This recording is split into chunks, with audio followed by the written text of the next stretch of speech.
चीन भारत को घेरने के लिए एशियाई देशों में लगातार अपनी पकड़ मजबूत करने में जुटा हुआ है।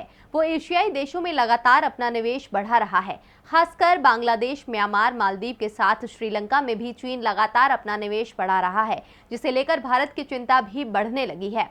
इन सब के बीच श्रीलंका से भारत के लिए थोड़ी राहत भरी खबर आई है। श्रीलंका में चीन के बढ़ रहे निवेश को लेकर वहां के विपक्षी दलों ने विरोध शुरू कर दिया है।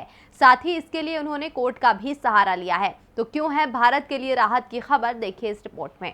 चीन दक्षिण एशिया के साथ साथ भारत के करीबी देशों पर अरबों डॉलर निवेश कर रहा है। चीन की कूटनीतिक चाल रही है कि पहले कर्ज दो, फिर उस कर्ज के दबाव को इतना बढ़ा दो कि सामने वाला देश उसके चंगुल में फंस जाए। हिंद महासागर में वो लगातार अपना प्रभाव बढ़ाने में मालदीव के साथ श्रीलंका में भी लगातार अपना निवेश बढ़ा रहा है।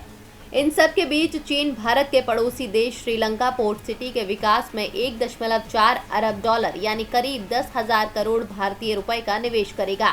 इस सिटी में चीन स्पेशल इकोनॉमिक जोन SEZ भी बनाएगा। लेकिन अब इसे लेकर श्रीलंका में विपक्षी दलों और कई सामाजिक संगठनों ने चीन का विरोध शुरू कर दिया है। विपक्षी दलों सहित कई सामाजिक संगठनों ने वहां के सुप्रीम कोर्ट में कई याचिकाएं दायर करके चीन द्वारा विकसित की जाने वाली कोलंबो पोर्ट सिटी पर सवाल उठाए हैं। याचिकाओं में कहा गया है कि नया कानून देश की संप्रभुता के खिलाफ है। देश के बीच में दूसरे देश के बनाए नियम लागू किए जाएंगे जो श्रीलंका के नागरिकों के खिलाफ होंगे। अपनी धरती पर हमें विदेशी फायदे के नियम मानने पड़ेंगे। इस सिटी और SEZ में देश में लागू कानून और श्रम कानून लागू नहीं होंगे। इससे श्रीलंका के नागरिकों का शोषण होगा और वे कुछ कह भी नहीं पाएंगे। आपको बता दें कि श्रीलंका की संसद ने पोर्ट सिटी से संबंधित विधेयक को 2/3 बहुमत से पारित किया है। राष्ट्रपति के दस्तखत से ये जल्द ही कानून बन जाएगा। बीते दिनों अमेरिकी राजदूत ने श्रीलंका की सरकार को आगाह किया था कि वो कोलंबो बंदरगाह के संबंध में कोई भी कानून बनाने से पहले विचार करे, तभी उसे लागू करे।